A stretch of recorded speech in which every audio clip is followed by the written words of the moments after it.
ठाकरे बंधूंच्या वचननाम्यानंतर भाजपची पत्रकार परिषद आहे। या घडीची महत्त्वाची बातमी, दुपारी 3 वाजता या पत्रकार परिषदेला सुरुवात होईल।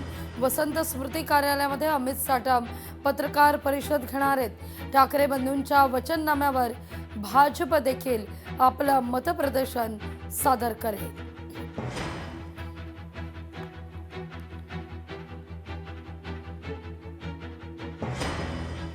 ही महत्त्वाची बातमी आपण पाहतोय। ठाकरे बंधूंचा वचननामा दुपारी 1 वाजता सादर होणार आहे सेना भवनात। त्यानंतर ठाकरे बंधूंची पत्रकार परिषद असेल।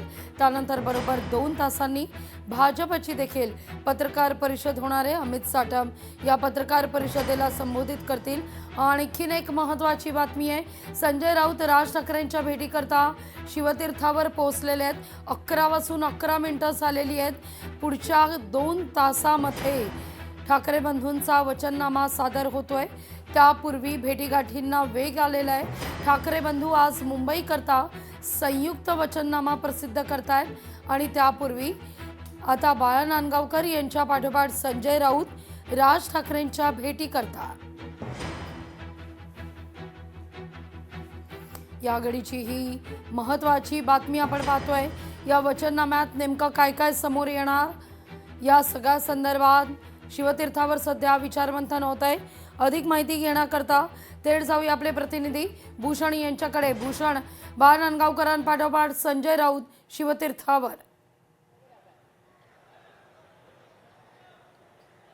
नक्कीच लागवी, एकंदर आजचा दिवस हा ऐतिहासिक आहे। याचं कारण म्हणजे स्वतः राज ठाकरे हे आज सेना भवनामध्ये पोहोचणार आहेत। वचननाम्याचं निमित्त आहे आणि एकंदर ठाकरे बंधू एकत्र आल्यानंतरचा हा ऐतिहासिक क्षण सध्या शिवसैनिक आणि मनसैनिक हे दोघेही अनुभवणार आहेत।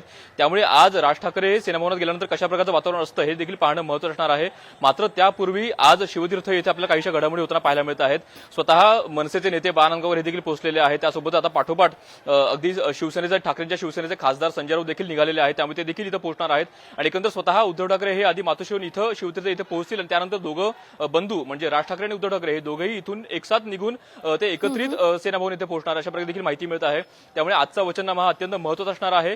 आजच्या वचननाम्यामध्ये नेमकं काय काय असणार हे देखील अत्यंत उत्सुकतेचा असा विषय आहे। त्यामुळे दोन ठाकरे बंधू ज्या सगळ्या संदर्भात तुमच्याकडून सातत्याने अपडेट घेत राहू। तुर्तास धन्यवाद। लोकशाही मराठी ऐका, पहा, जागरूक रहा।